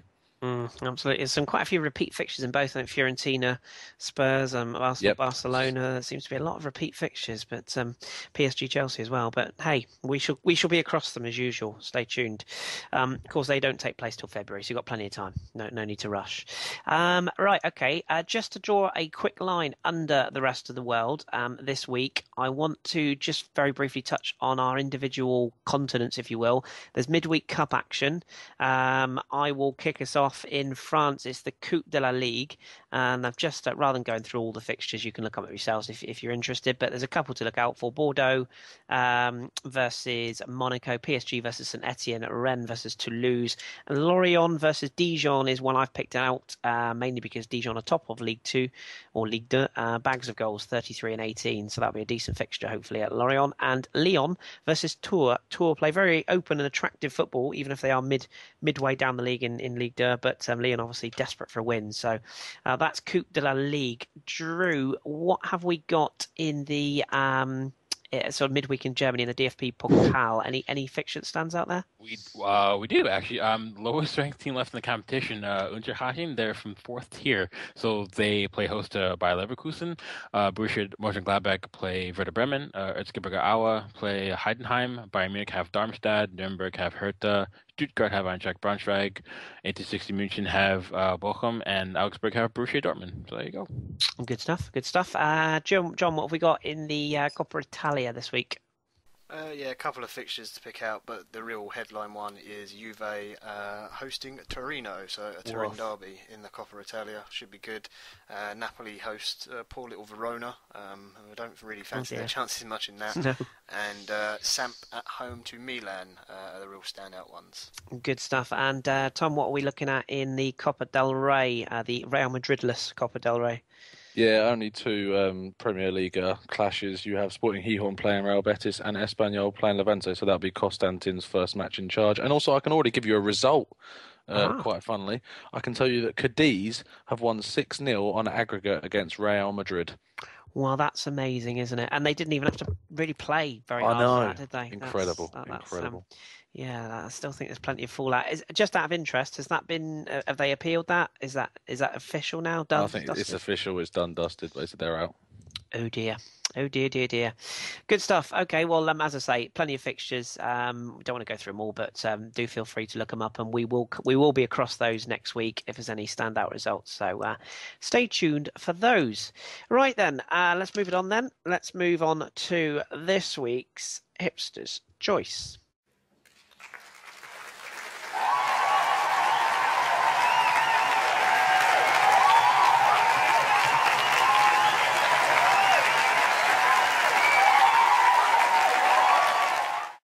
Right then, this week's Hipster's Choice. We've decided that we haven't had too many defenders in the past few weeks, so we thought this was a week to crowbar one in. And it's one from Drew's region. This week, it's Ricardo Rodriguez. Now, Ricardo Rodriguez is the left back or left sort of wing back for Wolfsburg. He wears a number 34 shirt. He's of French Malian descent, and his full official name is Ricardo Ivan Rodriguez Arias, Ricardo Rodriguez for short. Born on the 25th of August 1992, which makes him only 23, which is incredible, really, because he always seems like he's been around for longer. He's 5'11" tall and roughly 77 kilograms, and he's a client of Nike, wearing the Tiempo Legend 6 soccer boots. So he's one of their kind of poster boys as far as defenders goes. Right, what do we know about him? Well, he was born to a Spanish mother and a Chilean father in Zurich, Switzerland in 1992. That's quite a bizarre sort of link of families and various regions there. He played for FC Zurich. He was promoted to the senior team at the age of 16. He made 46 appearances in the Swiss Super League between 2009 and 2012. And his first Zurich appearance came in the Swiss Super League game on March 21st, 2010 at the age of 17. And they won 2-0 over Bellinzona. And he made his full debut for Zurich against Grasshoppers on April 5th, 2012. And they won that game by 3-2. His first senior goal came on April the 28th, 2011, and that was against this is one for Danny. Nukatel Zakmax. I hope I pronounced that right. I'm sure somebody will tell me if I haven't, but yeah, that was when it was. On January the 11th, 2012, Zurich announced that they've accepted a £7.5 million bid for the 19-year-old then Rodriguez from German club Wolfsburg, and Rodriguez signed a 4.5-year deal with the club. He immediately made his impact, making his Bundesliga debut as an official signing for where Wolfsburg defeated Köln by 1-0, and he went on to play every game in the 2011-12 season, becoming the then manager Felix Magath's first choice left back. But in 2012-13 he remained his starting position, but after a poor start to the season, all eyes were on Wolfsburg's management team, as he was actually dropped from the side. And when the manager Magath was sacked and replaced by Lawrence Gunther Kussner, he was preferred the much more experienced Marcel Schaefer at left back, so Rodriguez was dropped from the side. But when Dieter Hecking came in as new head coach, he was immediately back and starting his first choice. In 2013, he made 34 appearances for Wolfsburg, scoring 5 goals, and his debut goal coming in the 2-1 win over Borussia Dortmund. He was named man of the match an amazing 9 times in that season. 2014-15, after a good World Cup, he largely went unnoticed. His main issue was he made 26 appearances with 6 goals, including penalties, and indeed 4 assists. But he did miss a large chunk of that season with knee and thigh injuries. And then in 2015-16 to date, he's made 12 appearances out of 16 for the Bundesliga club, and scoring 2 goals with 1 assist, 5 Champions League appearances, 1 assist, and 2 German Cup appearances. Wolfsburg are currently through to the Champions League second stage, as John alluded to, and most recently he assisted Naldo's equalising goal in Wolfsburg's victory over Manchester United. Unfortunately, in that game, he was, of course, forced off with injury. As far as his national team record, he's played at all levels of the Swiss national youth programme, including the under-17 side that won the 2009 FIFA Under-17 World Cup in Nigeria. And he's been with the Swiss senior side since 2011, making his debut on October 7th, 2011 at Euro 2012. And that was in a qualifying match against Wales. And he's made 33 appearances for the senior team. And although he's yet to score, he was an integral part of the 2014 World Cup squad in Brazil. And according to WhoScored.com, Rodriguez was the highest rated defender, 8.12 at the FIFA World Cup, averaging 5 tackles and 2.5 interceptions per game. His younger brother, some interesting facts for you. His younger brother plays for FC St. Gallen, and that's Roberto Rodriguez. And his older brother, the under 19 midfielder Francisco Rodriguez, who plays for he is the older brother, obviously playing for Wolfsburg. Kind of doubled up on my information there. Easily done. This is a very amusing stat, or certainly interested me. He shares the name with the professional American-Mexican wrestler, commentator Jesus Rodriguez, who went by the names Ricardo Rodriguez and El Loco in the WWE. So for those of you other wrestling fans out there, you might remember him. And as far as some key stats, he has made 12 appearances this season, 1,080 minutes, scoring 2 goals and getting 1 assist. He's a big favourite of mine, and Drew, I know he's a big favourite of yours. So as our Bundesliga correspondent, if you will, just give us your thoughts on Ricky Rodriguez. I mean, for me, I think he's the complete left-sided fullback right now. And I know Tom's going to hate me for this, but for me, he's right up there with David Alaba. I know David Alaba is a little bit more versatile. He can play center mid. Just listen. David Alaba can play a holding midfielder or in center midfield, but Rodriguez, over the course of the last 3 seasons, it's been him and Alaba, I think, far and away the best 2 left-sided fullbacks in the league. He's excellent going forward. He's very, very good ball delivery, both on set pieces and in the run of play. He actually can create some chances on his own from that left side. He's very good on direct free kicks as well. He's also, surprisingly enough, for a left-sided defender, he can actually win a header or two. He's actually big and physical to go with that pace. Unfortunately, as I brought up earlier, there's always interest in him, considering for me he's probably one of the better left-sided fullbacks in the world right now. I cannot see him staying at Wolfsburg past probably this summer. They just sold Kevin De Bruyne this summer, and because their finances are in a bit of trouble right now, VW is losing a lot of money. I think they're down 25%. In regards to the money that they're generating as a company. So by extension, Wolfsburg, who are owned by VW, they're not getting the transfer money that they need to sort of compete. So they have to start selling players. So I would be shocked if they don't sell him this summer. And as we just spoke before, he's linked with United, but I would actually probably see him going to City, who really own, they have Gal Clichy and Alexander Kolarov there. So I wouldn't be surprised if we see him in the Premier League starting next summer. But for me right now, it's between him and Alaba for the best left-sided fullbacks right now in the world at the moment. Yeah, absolutely. He's certainly one of my favourites. As I say, he's a very, very talented player, and just 23. I say it seems like he's been around for years, but absolutely fantastic talent. So superb. Questions and whatnot on Ricky Rodriguez, obviously just drop us a tweet. We'll do our best to answer them for you. And thank you, as always, to Kelly for her excellent research for us on that Hipsters Choice as well. So thank you very much. Right, okay, let's move things on again then. It's time for this week's Team of the Week.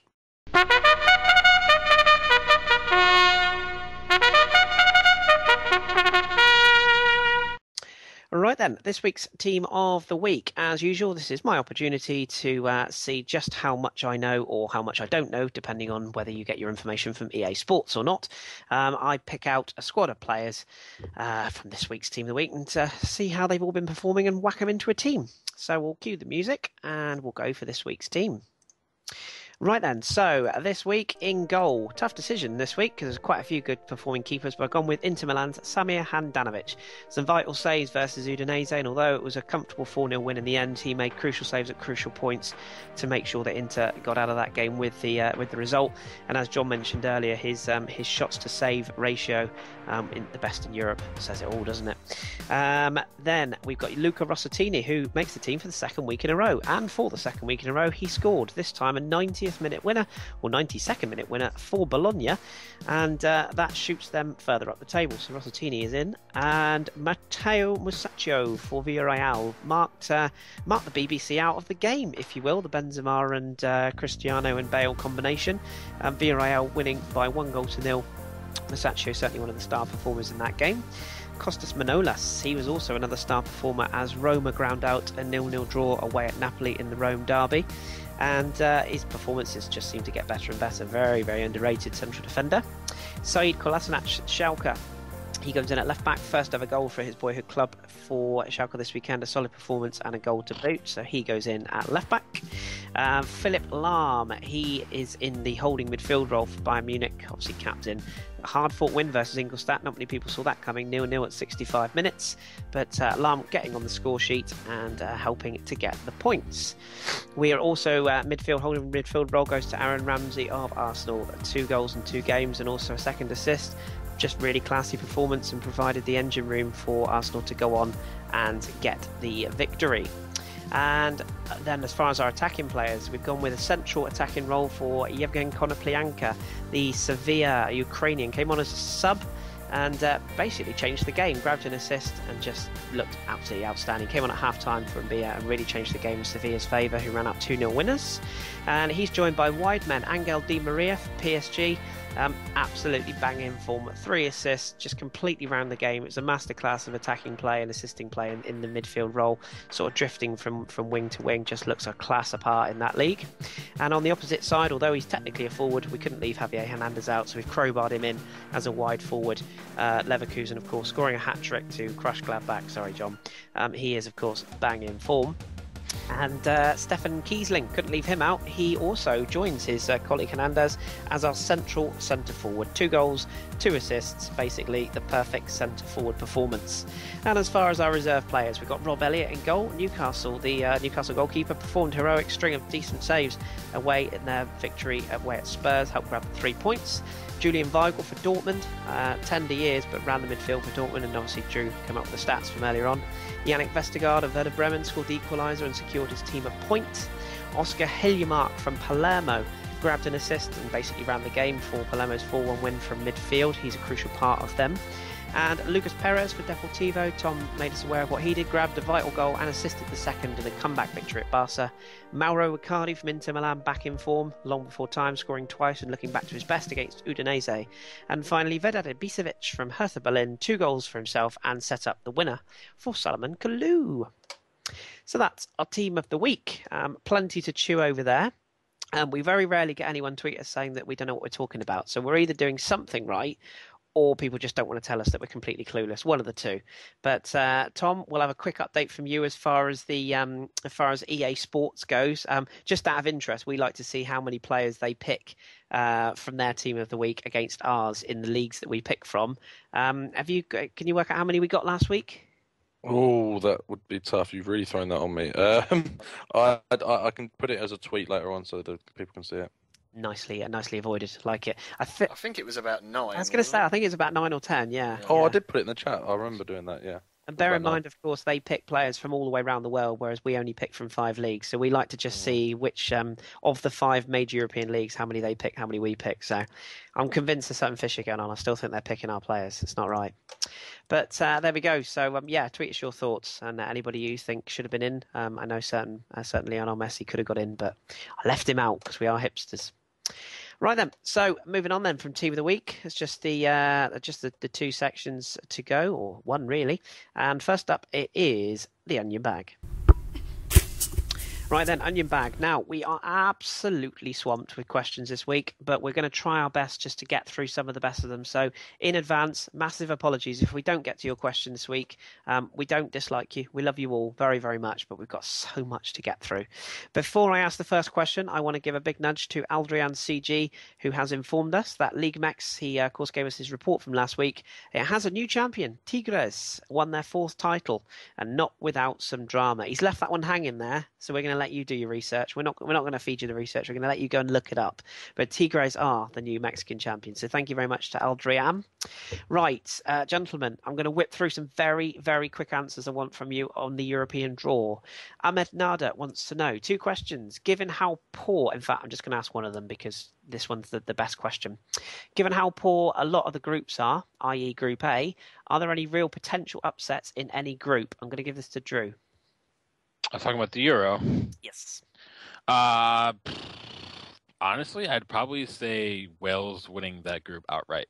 I know that they had a really good qualifying campaign, but honestly, they don't have much of a tournament pedigree where England and Russia do. Slovakia in 2010 World Cup kind of showed pretty well. So, but they have Gareth Bale, and Reggie play well. They play a really good team game. So honestly, I think the upset overall would be Wales actually winning the group, which I think they actually can do that. Good stuff. Nice short answer. Love it. Tom, you can get this one. This is from Benjamin Druitt. Looking at Austria's group, potential winners of the group, Austria, football pundits reckon at least quarterfinals. Your thoughts? I agree.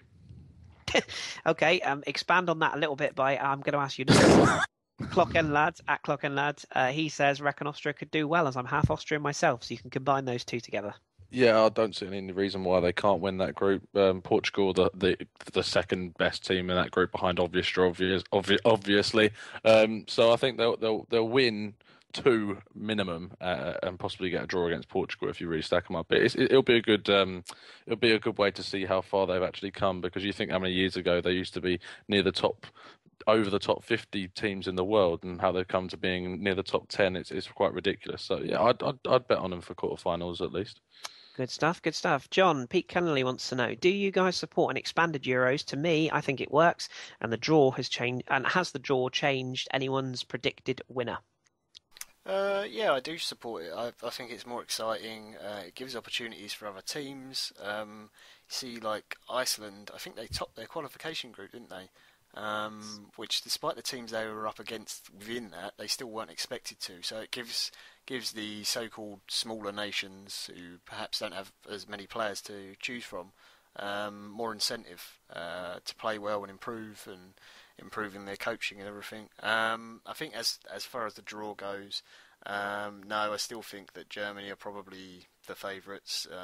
France obviously are in a fairly comfortable group. I'll be interested to see how Italy do, because their group is very difficult. Yeah, Italy are my winners, by the way, which is terrible, since I should be supporting France, but hey-ho. Right, Drew, this one's for you. Luka Kolakusic says, just how bad is Trezeguet at opening those balls? Also, give me your final standings in Group D and Group E. Oh man, D and E. So Spain are going to win that group, honestly. But the Czech Republic won that group with Iceland, Turkey, and the Netherlands in that, so you really can't count them out. In fact, I'll actually peg them to finish second in that group, and then I'll go Turkey, Croatia. Sorry, Luca, I think you guys are going to top hold them up. And then Group E, I want to say Belgium will squeak through, but they may struggle a little bit, and I can't really go into details as to why, but you can talk to me on Twitter if you want. And then I'll go Italy, Sweden, Ireland. So, good stuff. Nice Can I to just see. make a quick comment about how stupid the crowd to qualify from those groups is? Yes, I agree. Yeah, no, I agree. No, I totally agree. But I'm pleased that Drew said Sweden might qualify, because those of you that know me know that I follow the Swedes quite closely. I'm a real whore for following different teams. It's terrible. I follow so many teams. But anyway, final question on the Euros, at least. Tom, you can have this one. Adil Sheikh, he wants to know, are Wales just as good as the overrated England? Bale is a world-class player, which Wales have. Ramsey would walk into England's starting 11. Russia have an ageing squad. Wales can surely qualify to the knockouts, can't they? They can surely qualify, because I've said it's a stupid qualifying system. But so they'll beat Slovakia. I don't think they'll beat us, and that's not because I'm biased. And I know we're not the biggest fans of European football, but I do watch England now and again, and I just think the quality throughout England's side, as an average, will balance out the game so that it tips in our favour. In terms of Russia, I don't think Russia are that great, to be honest, at the moment. They've just lost in the manager in Capello, and the real instability about that team, and I can't really see any sparks in that. But I'd like to see what Wales go for, because of Aaron Ramsey, I like the guy, and I do like Gareth Bale, so I'd like to see them go quite far. Good stuff, good stuff. And ahead of next summer, I will just leave this as a little tease. We will be very active on this podcast during next summer's Euros, so stay tuned. You might be hearing quite a lot more of us, but I shall just leave that one dangling, and I shall leave it dangling all through the winter, and then we'll come back to it in the summer. Right, let's rattle through these very quickly then, guys. These are the standard questions we've had this week. John, let's start with you. Thomas Shelley, who sent us an avalanche of questions. Thank you, Thomas. His question on Serie A is, can Inter, depending on the lower sides, can they make up for losing and barely scraping past the quality sides? I think what essentially he's saying there is Inter are not particularly performing brilliantly, but they're getting the results. So can they continue to do this against the quality sides? Yeah, I get what he's saying. They started the season, they haven't been great when they were scraping 1-0 wins, but what they have got is the best defence in the league. It might not actually be the best defence, but at the moment it is. And in majority of leagues, the team with the best defence normally wins the league, and in Serie A that is definitely the case, and in fact always the case pretty much. It really depends on how well Juve keep this run going. The fact that winter break is coming might be at the right time, because it just halts Juve sort of romp back up the table. So the key games for Inter will be against the return fixture to Napoli and the game against Juventus coming up later in the season. They'll be the ones that probably decide where the title goes. But yeah, I changed my prediction from earlier in the season. I didn't think Inter could do it, but they're proving me wrong at the moment. Yeah, and you and me both hope that happens. Tom, one for you. Two people asked a very similar question, Clockend Lad and at Alex_H_H_. They both want to know your thoughts on Iñaki Williams. A lot of potential, really good work rate. Do you think he's the real deal? Oh, I definitely think he's the real deal.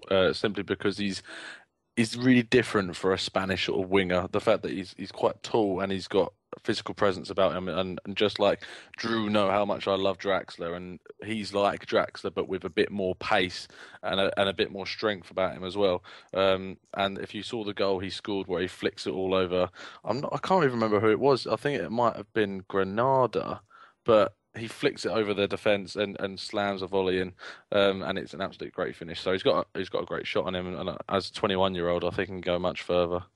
Yeah, absolutely. Don't expect him to stick around. No, I was just going to say, I think he's primed to be plucked from Bilbao, isn't he? But the next one in line maybe to be taken from him, and he's got that one thing that everyone wants, and that's pace.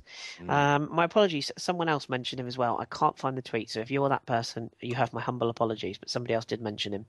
Next question. I shall give this one to.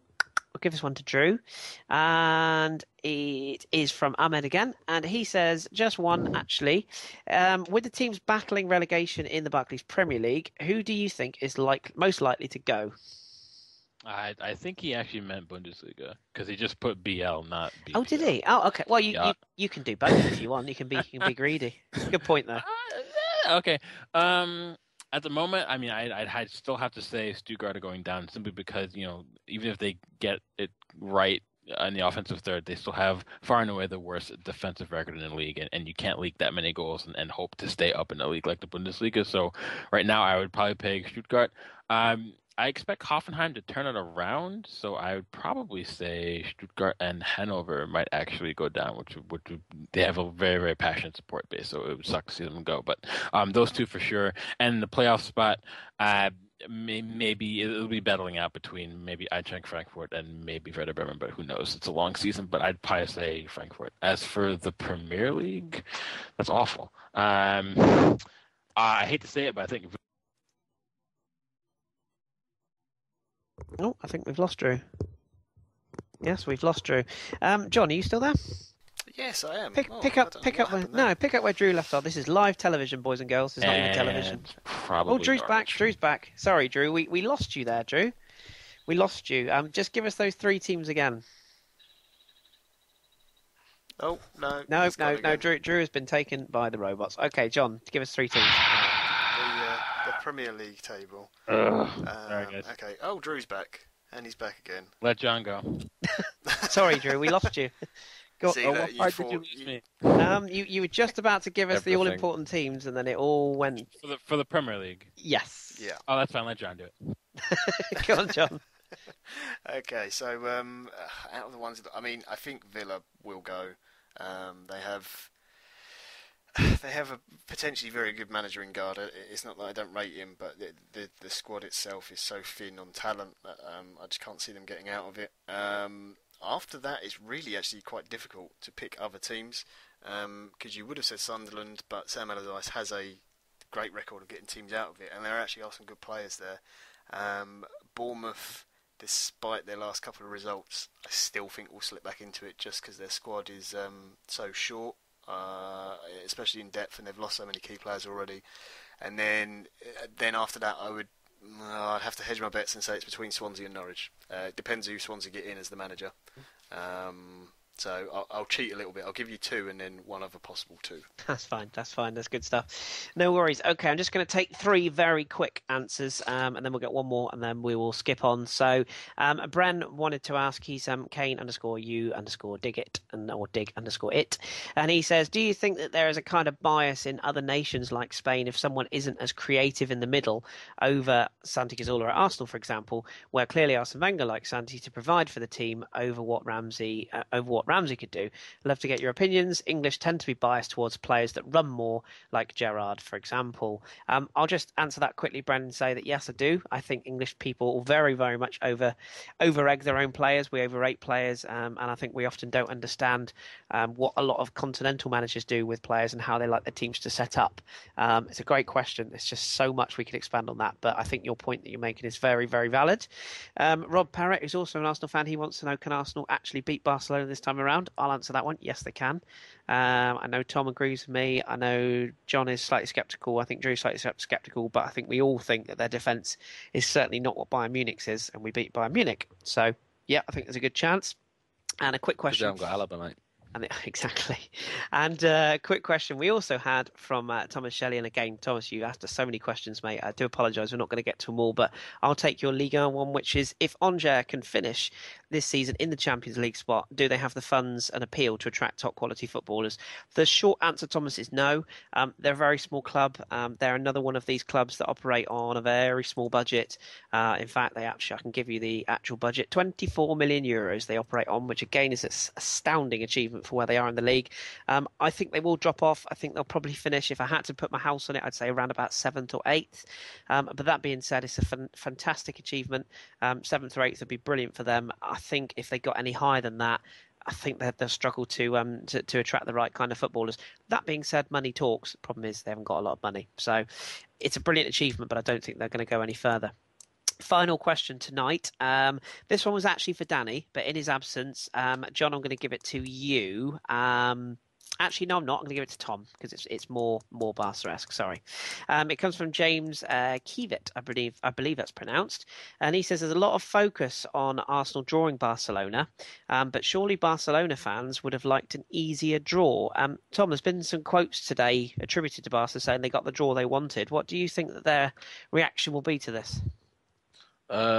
First of all, on that quote, I think that's a lot of just making themselves feel good about it, because I think they genuinely are. They would rather have had one of the smaller teams at this stage, considering how much pressure's on them in the league already.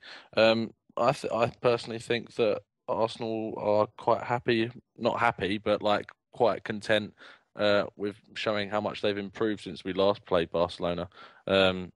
Considering that we didn't have, I keep saying we, I probably shouldn't do that, but considering that Arsenal didn't have Cech and Alexis and Ozil when we last played Barcelona, and Barca haven't really improved in quality, and I know it's difficult for them to do that since we last played them. You think about it when the time they had David Villa and the like, so you have to really compare it, and you'll get a chance to see how much Arsenal has come in that time.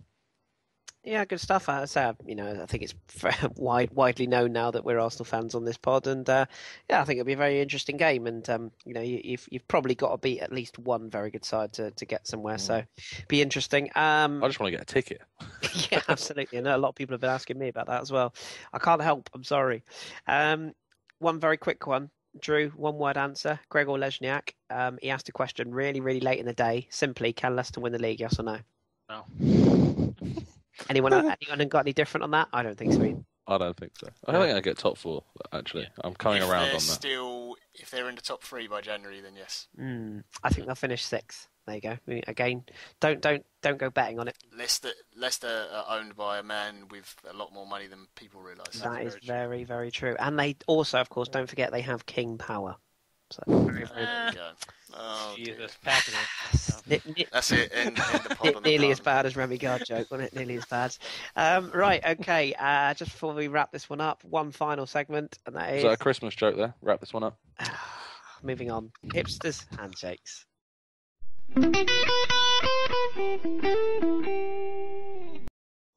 Right, just the one this week comes from friend of the pod, Nipun, who's at Nipun Chopra 7, and he tweeted us earlier on. He said, "There's one club for me, and that's at Indy 11, the Thing of Beauty. And that's going to be the name of a movie made about us in 2025." Loving that. They are at Indy 11, and they are Indiana's team, apparently, which I must admit I had never heard of. So from Indiana, Indy 11, they got a very cool badge, and they will be added to our Hipster Handshake page on our website. You know the drill, people. If you want a team and you want us to put your name on our website attributed to a team that you follow, it doesn't have to be the team you support. If you just follow a specific hipster team, or there's a team that you really like their badge, or you just want your name on a website, give us a tweet, use the hashtag Hipsters Handshakes, and we will get you added.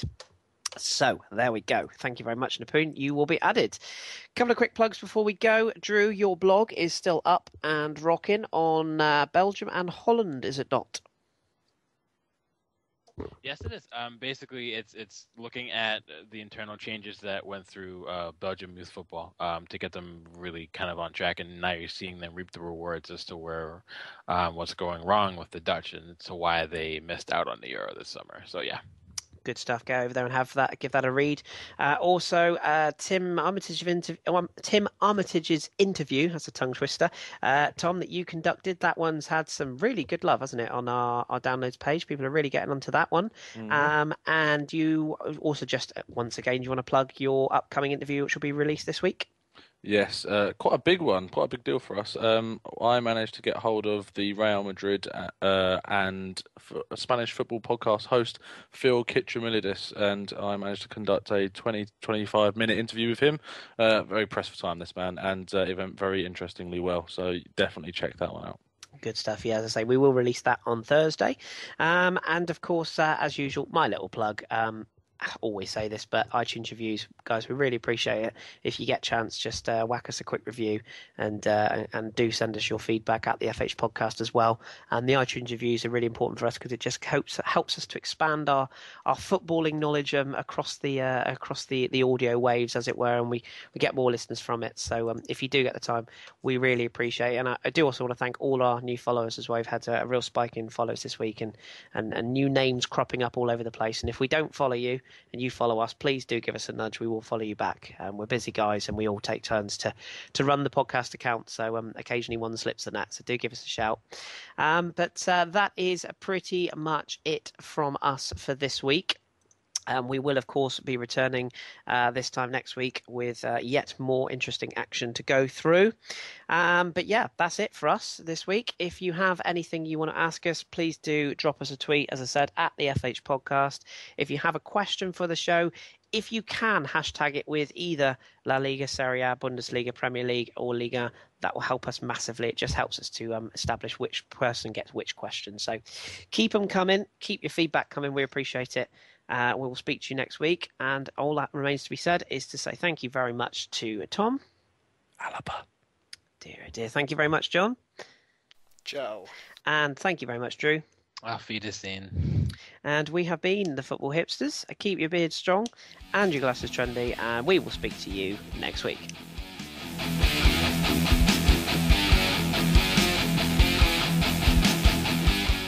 Thanks for downloading and choosing the Football Hipsters podcast.